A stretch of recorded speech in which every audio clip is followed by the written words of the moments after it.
Olá pessoal, tudo bem com vocês? Eu sou Thiago Pacheco, delegado de polícia e professor de Direito Penal, Processo Penal, Legislação Especial, e vamos a mais uma aula importante. Aliás, é a terceira parte da nossa aula sobre a Lei de Organizações Criminosas. Se você não assistiu a primeira e a segunda parte, eu recomendo que você retorne para a gente concluir aqui nesta aula, ok, pessoal? Então vamos ao nosso primeiro slide, né? Lei 12.850 de 2013, Organizações Criminosas, parte 3, tá? Eu sempre digo, não deixa de seguir a gente, delegado Thiago Pacheco, que a gente tem algumas dicas lá no Instagram também. E não deixe de conhecer o nosso plano de coaching, mentoria para concursos, do plano de aprovação em parceria com o DRM Concursos, né? Vamos lá, pessoal. A ação controlada, falamos muito na última aula sobre a delação premiada, a colaboração premiada, né? E agora a gente vai falar de todos os outros institutos, alguns de forma mais detalhada, outros, né, de forma mais rápida, mas a gente vai esgotar todos os institutos e aí você vai ter o conteúdo completo da Lei de Organização Criminosa. Beleza? Então vamos lá.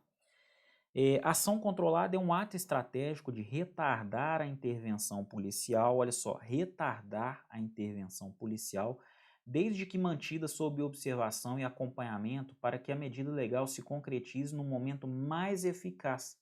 É a busca do momento mais eficaz, a formação de provas e obtenção de informações. Essa ação controlada, desenvolvida pela polícia, tá? Geralmente é polícia civil ou polícia federal, né, pessoal? São as polícias judiciárias, as polícias investigativas, tá? Deve ser comunicada previamente ao juiz que, se for o caso, estabelecerá seus limites e comunicará ao MP. Então, essa ação controlada da polícia, né, que retarda, né, a polícia retarda a intervenção policial, ela precisa ser comunicada ao juiz. E o juiz estabelece os seus limites e comunica isso ao Ministério Público. Então, pessoal, olha só, não há necessidade de autorização judicial, tá? Essa ação controlada, ela é comunicada, ela não é requerida ao juiz, ela é comunicada, tá? O juiz pode observar o quê? Os limites e comunicar isso ao Ministério Público. Mas o fato é o seguinte, ela é comunicada, então não há a necessidade de autorização judicial, tá? Há necessidade de comunicação ao Poder Judiciário, beleza? Artigo 8º. Consiste a ação controlada em retardar a investigação policial ou administrativa, tá? Lembrando que não é só para intervenção policial, não, administrativa também. Relativa à ação praticada por organização criminosa ou a ela vinculada, desde que mantida sob observação e acompanhamento para que a medida legal se concretize no momento mais eficaz à formação de provas e obtenção de informações. É aquele tal negócio, pessoal. Investigadores da polícia, né, agentes de polícia estão lá investigando um determinado fato e eles veem um caminhão que vem com a carga, tá? Eles não vão interceptar o caminhão para fazer a prisão em flagrante daqueles sujeitos que estão, né, com aquela carga de droga. Muito pelo contrário, né? Na ação controlada, eles vão controlar aquela ação, vão identificar o caminhão, vão perseguir o caminhão na tentativa de chegar ao local base, para tentar identificar outros autores, né, outros coautores, além daqueles que estão ali guiando, né, ou no banco do passageiro ali do caminhão. Eles vão tentar identificar, a partir deste local base, de repente, vão conseguir, né, identificar outras organizações que estão atuando em paralelo, e essa é a ideia. Então eles vão abrir mão ali de uma ação policial que seria até importante, né, uma apreensão de muita droga, por exemplo, para dar continuidade à investigação e conseguir mais elementos probatórios ainda, para conseguir identificar mais pessoas ainda. A ideia é essa. Isso serve para qualquer crime, né, desenvolvido aí por organização criminosa. Seja aí o tráfico de drogas, seja estelionato, seja crimes financeiros, né, crimes contra a administração pública. Então a ideia é chegar, não fazer o flagrante, retardar aquela ação. Vamos retardar, vamos ver, vamos dar corda, vamos ver para onde eles nos levam, tá? Essa é a ideia da ação controlada, tá joia? O retardamento da intervenção policial ou administrativa será previamente comunicado ao juiz, conforme a gente já falou, né? Competente, que, se for o caso, estabelecerá os seus limites e comunicará ao Ministério Público. A comunicação será sigilosamente distribuída de forma a não conter informações que possam indicar a operação a ser efetuada. Olha só, pessoal, essa comunicação ela é sigilosa, tá? Essa informação não pode vazar. Até o encerramento da diligência, o acesso aos autos será restrito ao juiz, ao promotor de justiça, né, o Ministério Público, e ao delegado de polícia, como forma de garantir o êxito das investigações. Então, até o encerramento desta ação controlada, pessoal, somente juiz, Ministério Público e delegado possuem acesso aos autos, tá? Aí o investigado, não, nem o investigado, até porque o investigado nem sabe que existe isso, né? Se essa ação controlada de fato estiver ocorrendo de forma eficaz, o investigado, em tese, nem sabe que ele está sendo investigado, tá? E ainda que soubesse, não teria, tá? Isso é a lei, é o que diz a nossa lei, tá? Ao término da diligência, elaborar-se-á auto circunstanciado acerca da ação controlada. Por quê? Para que os policiais justifiquem ali o motivo pelo qual não efetuaram uma prisão em flagrante, o motivo pelo qual não apreenderam ali uma carga, né, produto ilícito, por exemplo. Então, tudo isso tem que ser o quê? Reduzido a termo e comunicado de forma oficial, tá joia? Se a ação controlada envolver transposição de fronteiras, o retardamento da intervenção policial ou administrativa somente poderá ocorrer com a cooperação das autoridades dos países que figurem como provável itinerário ou destino do investigado, de modo a reduzir os riscos de fuga e extravio de produto, objeto, instrumento ou proveito do crime, tá? Então, cuidado aqui, pessoal, quando a gente tem o quê? Transposição de fronteiras, tá? Transposição de fronteiras. Então, muito cuidado, porque esse retardamento da ação policial, né, ou administrativa aqui no caso de uma Receita Federal, por exemplo, viu, gente? Esqueci de mencionar isso aqui, ó. Uma Receita, né, Federal, ou uma Receita Estadual também, municipal, né? São órgãos que fazem um controle administrativo aí, né, da chegada de determinados produtos ao país, por exemplo, né?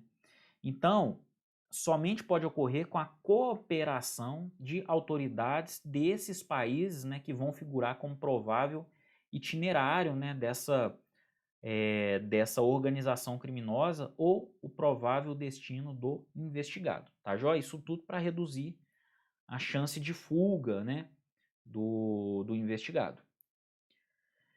Infiltração de agentes, pessoal. Agora nós vamos para outra modalidade, hein? Outra modalidade aí de meios, né, para a produção probatória. Requisitos da infiltração de agentes. Depende de pedido do delegado ao Ministério Público e autorização do juiz. Então, a infiltração de agentes, pessoal, estou falando aqui literalmente de infiltração de agentes na organização criminosa. Policiais que se disfarçam ali de bandidos e vão começar a integrar aquela rotina da organização criminosa. Tá joia? Por isso depende de um pedido do delegado ao Ministério Público, tá? E a autorização do juiz. Existência de indícios de crime de organização criminosa, né? Esse requisito é até óbvio, né? A prova não pode ser produzida por outros meios disponíveis, porque se tiverem outros meios disponíveis, né, menos perigosos, porque isso é uma atividade extremamente perigosa, colocar um policial lá dentro para investigar uma quadrilha, né? Mas se tiverem outros meios disponíveis menos perigosos, esses meios precisam ser atendidos, tá joia? A infiltração é a última instância. E um prazo, né? Tem prazo até 6 meses, tá? Podendo haver uma renovação desde que comprovada a necessidade, tá? Então, esse prazo pode ser renovado desde que se comprove a necessidade de renovação. Esses são os pré-requisitos para infiltração do agente, né, do agente de polícia naquela organização. Então vamos lá, vamos para a lei, né? Artigo 10. A infiltração de agentes de polícia em tarefas de investigação representada pelo delegado de polícia ou requerida pelo MP, após manifestação técnica do delegado de polícia quando solicitada no curso de inquérito policial, será precedida de circunstanciada, motivada e sigilosa, tá? Autorização judicial que estabelecerá os seus limites. Então, muito cuidado. O juiz precisa ser demandado, ele precisa deferir e ele precisa fundamentar o deferimento, e isso tudo com o maior sigilo possível, tá? Na hipótese de representação do delegado de polícia, o juiz competente, antes de decidir, ouvirá o MP. Assim como ocorre, né, de forma tradicional no inquérito policial e no processo penal brasileiro, né? O delegado faz uma representação, ele representa por uma medida cautelar, e o Ministério Público dá o seu parecer ali favorável ou desfavorável, que via de regra não vincula o juiz, tá? Não vincula, mas é um parecer, né? É uma forma de controle a mais aí sobre a necessidade dessa diligência, tá? Parágrafo 2º. Será admitida a infiltração se houver indícios de infração penal de que trata o artigo 1º e se a prova não puder ser produzida por outros meios disponíveis, né? Lembrando, se houverem outros meios disponíveis, a gente vai usar os outros meios disponíveis, né? A infiltração será autorizada pelo prazo de até 6 meses, sem prejuízo de eventuais renovações, desde que comprovada a sua necessidade, tá? Cada renovação, gente, pelo prazo máximo de 6 meses e sempre com a fundamentação, tá? Fim do prazo previsto no parágrafo 3º, o relatório circunstanciado será apresentado ao juiz competente, que imediatamente cientificará o Ministério Público. No curso do inquérito policial, o delegado de polícia poderá determinar aos seus agentes e o Ministério Público poderá requisitar a qualquer tempo o relatório da atividade de infiltração. Tá? Então, o MP pode requisitar este relatório, tá, de infiltração a qualquer tempo. Essa é mais uma forma de controle para evitar fraudes, né, nessa investigação. Pessoal, infiltração virtual, uma modalidade que foi inserida aí pela Lei 13.964 de 2019, tá? Que é a lei do pacote anticrime. Muito cuidado, porque isso vai despencar em provas de concurso público, tá? Olha lá. Será admitida a ação de agentes de polícias infiltrados virtuais, tá? Obedecidos os requisitos do caput do artigo 10, da infiltração de agentes, né, normal. Só que aqui, pessoal, na internet, com o fim de investigar os crimes previstos nesta lei e a eles conexos praticados por organizações criminosas, desde que demonstrada sua necessidade e indicados o alcance das tarefas dos policiais, os nomes ou apelidos das pessoas investigadas e, quando possível, os dados de conexão ou cadastrais que permitam a identificação dessas pessoas. Então, pessoal, se a sociedade evolui, o direito também tem que evoluir. E hoje vários crimes são praticados na internet, sem um contato pessoal entre autor e vítima, tá? Então essa é a infiltração virtual, tá? O policial vai se infiltrar aqui de forma virtual na internet, de forma a investigar melhor essas modalidades criminosas, tá? Parágrafo 1º. Para efeitos do disposto nesta lei, consideram-se dados de conexão, informações referentes à hora, data, início, termo, duração, endereço de protocolo de internet, né, IP, utilizado e terminal de origem da conexão. Isso aqui é para efeito de entendimento, tá, pessoal? Vamos passar rápido aqui.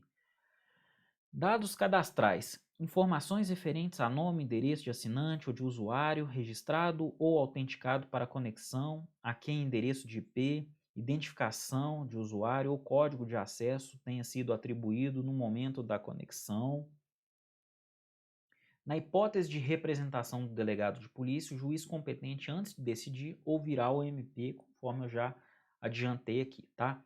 Será admitida a infiltração se houver indícios de infração penal de que trata o artigo 1º desta lei e se as provas não puderem ser produzidas por outros meios disponíveis, sempre usando as mesmas regras da infiltração de agentes comum, né, pessoal? A infiltração será autorizada pelo prazo de até 6 meses, sem prejuízo de eventuais renovações, mediante ordem judicial fundamentada e desde que o total não exceda 720 dias e seja comprovada a sua necessidade. Pessoal, a diferença aqui, ó, é que na infiltração virtual ela só pode ser renovada por uma vez, porque essa renovação é limitada, né, a 720 dias, tá? Então, muita atenção, tá? Isso aí o, o legislador, ó, desculpa, o legislador não, faltou aqui a palavra, gente. O organizador, né, a banca, o examinador, ele pode tentar te confundir aqui na, na, na infiltração virtual com a infiltração real, tá joia? Então a infiltração real, gente, 6 meses, né? Vamos calcular aqui 180 dias, tá? Que pode ser renovada por mais 180, mais 180, mais 180, desde que fundamentada, tá? E o juiz autorize. Aqui, pessoal, nós temos um limite, tá? 720 vezes, tá? 6 meses, né? 6 meses dão aproximadamente 180 dias. Eu até falei 2 vezes aqui, mas na verdade 4, né, gente? Por quê? 180 mais 180, 280, 360, né? 360 mais 180, 480, 540, não é isso? Mais 180, 720. Ficou embolado aqui, mas deu para entender, né, gente? Então, uma de 700, de 180, né, que é 6 meses, mais 3 renovações. Na virtual é isso. É uma mais 3 renovações. No caso da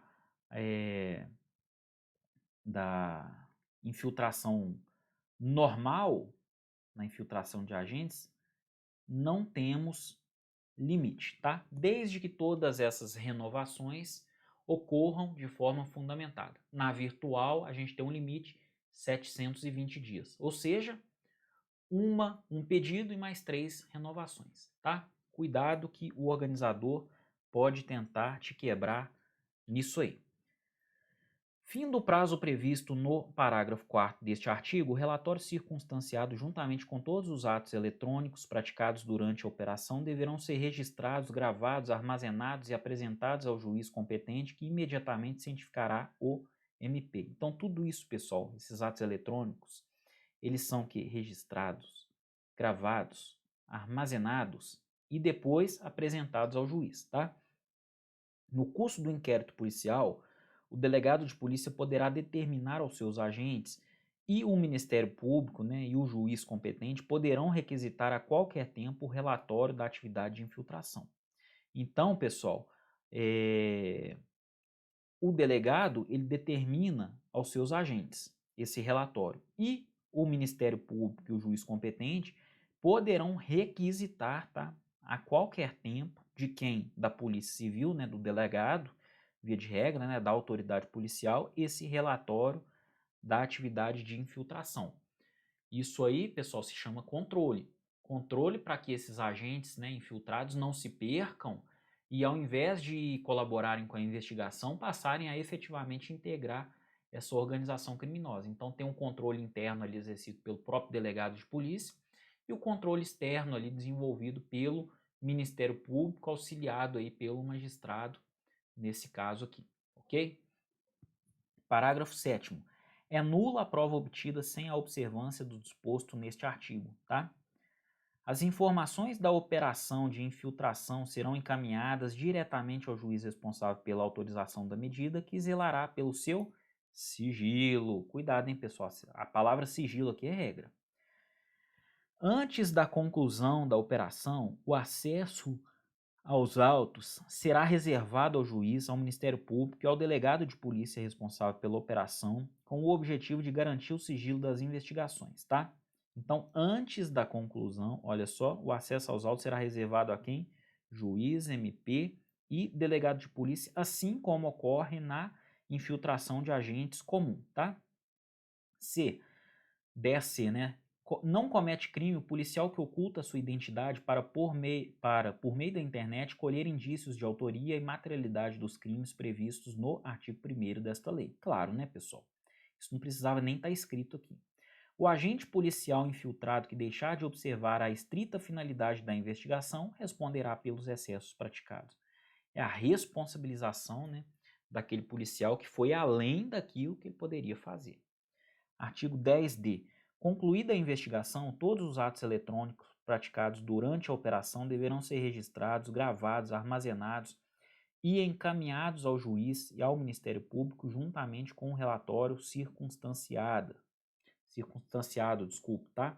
Então, conforme eu já mencionei aqui, né, e já dispus em outros artigos, né, esses atos serão gravados, armazenados e encaminhados ao juiz e posteriormente ao Ministério Público com o relatório, tá?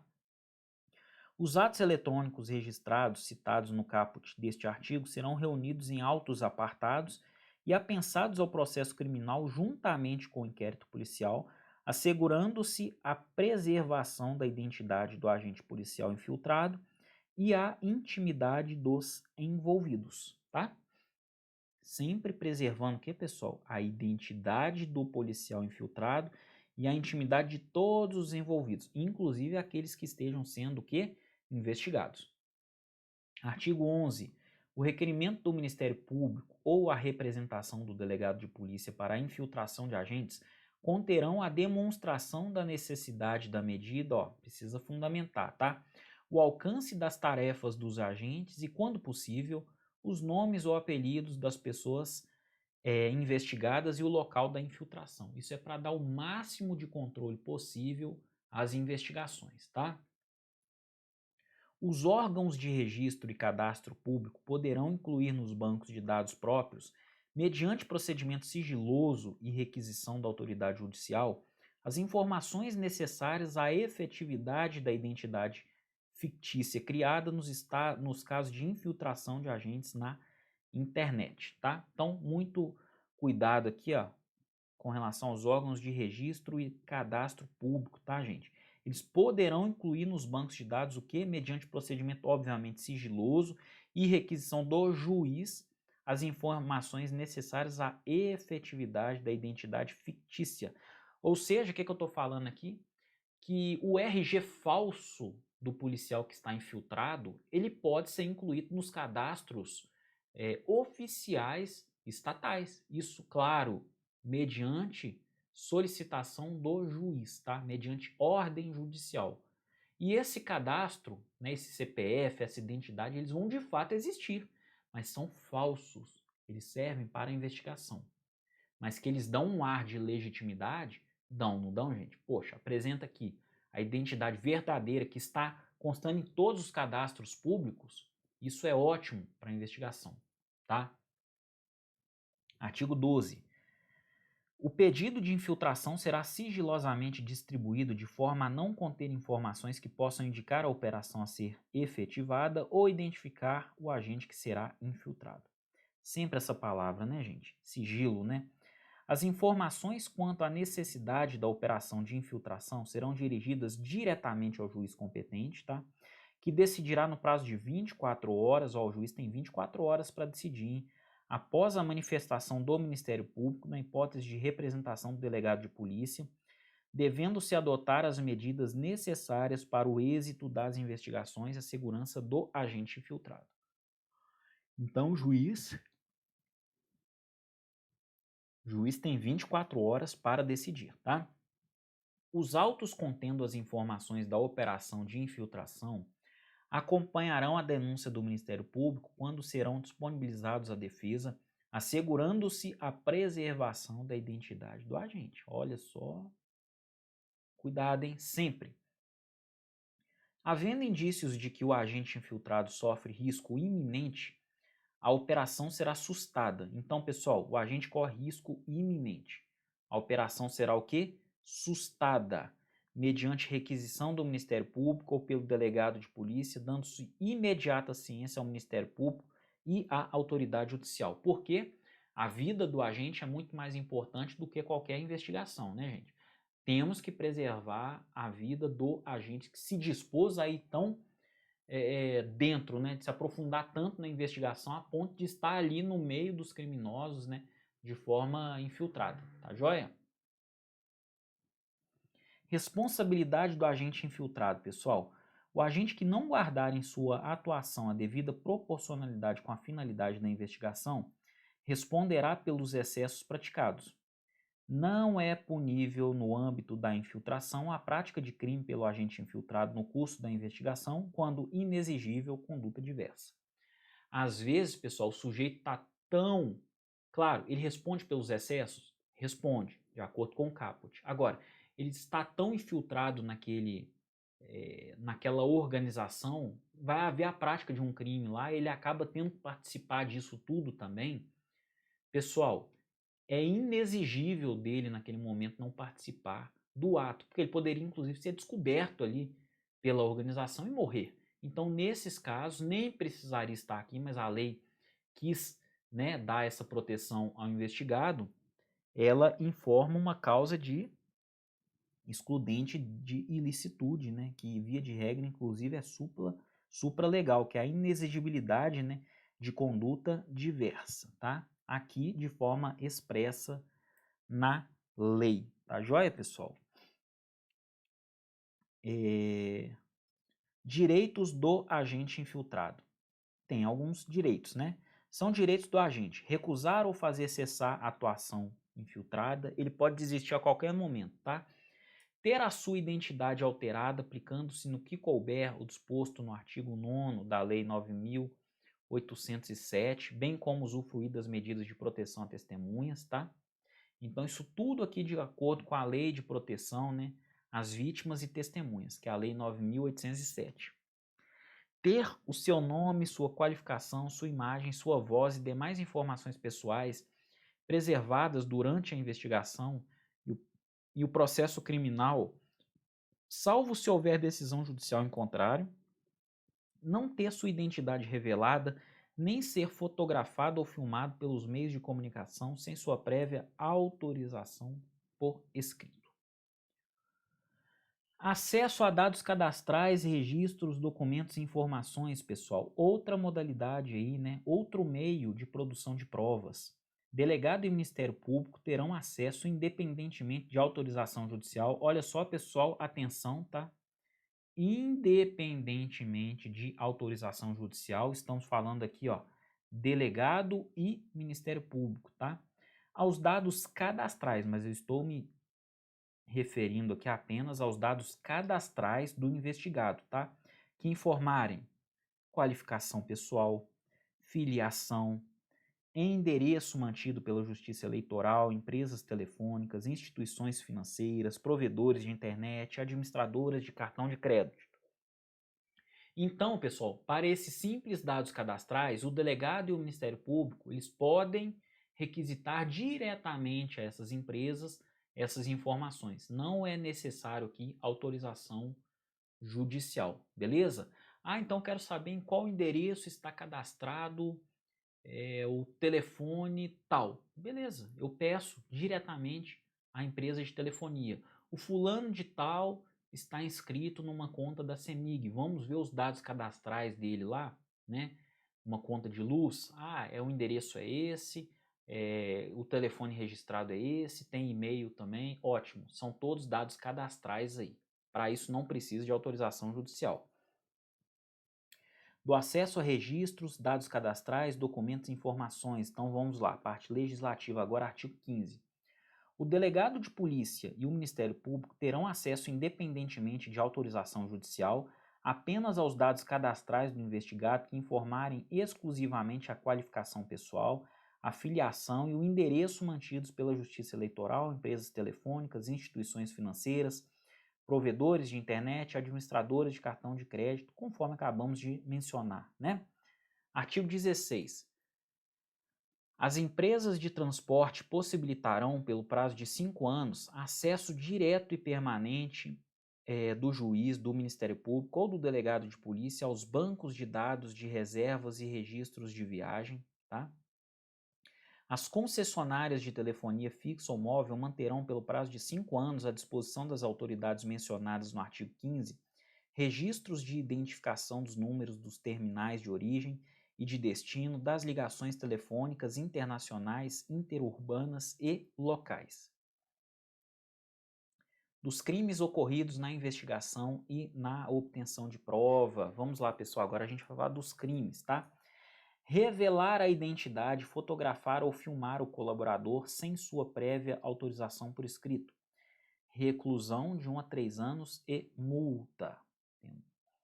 Artigo 19. Imputar falsamente, sob pretexto de colaboração com a justiça, a prática de infração penal a pessoa que sabe ser inocente ou revelar informações sobre a estrutura de organização criminosa que sabe inverídicas.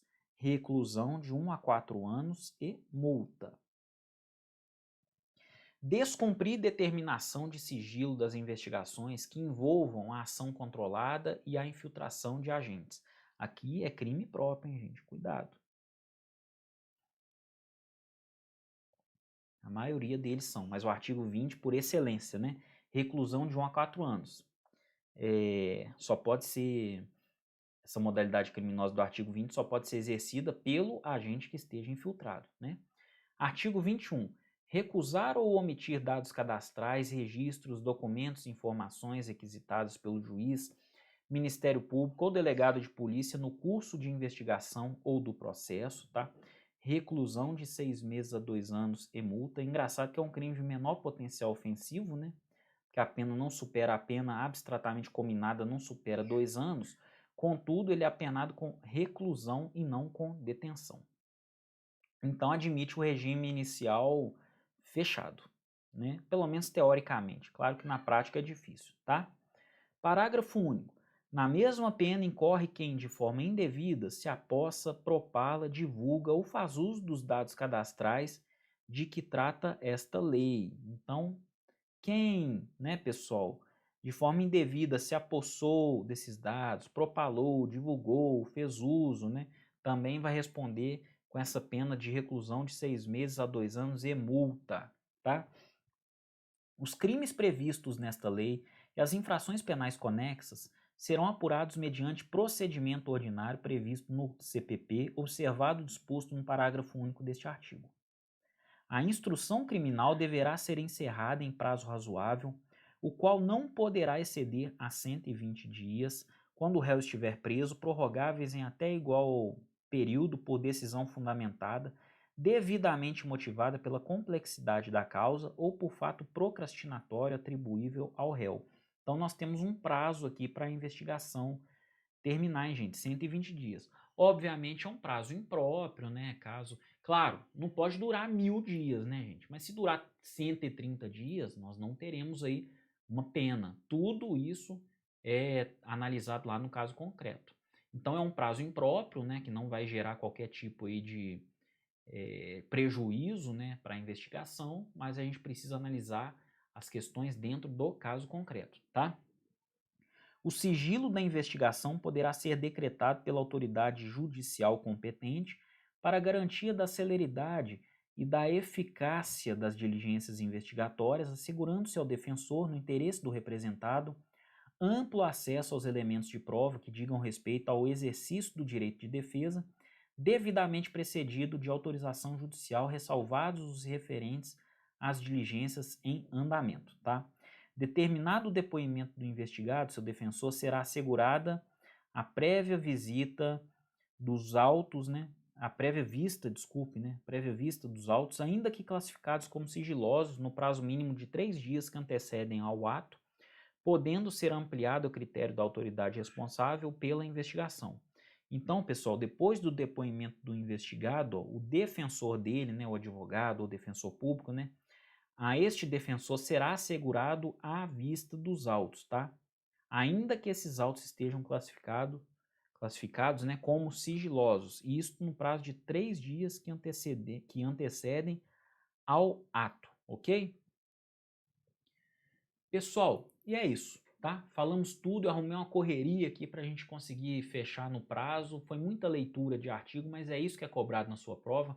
Falamos tudo sobre a lei de organizações criminosas. Qualquer dúvida, eu estou à disposição, é só me achar, né? É só me procurar nas redes sociais, no @delegado Thiago Pacheco. Estamos lá também firmes e fortes no plano de aprovação, nosso programa de coach e mentoria para concursos públicos. Muito obrigado ao DRM Concursos e a gente se vê nas próximas aulas. Até mais!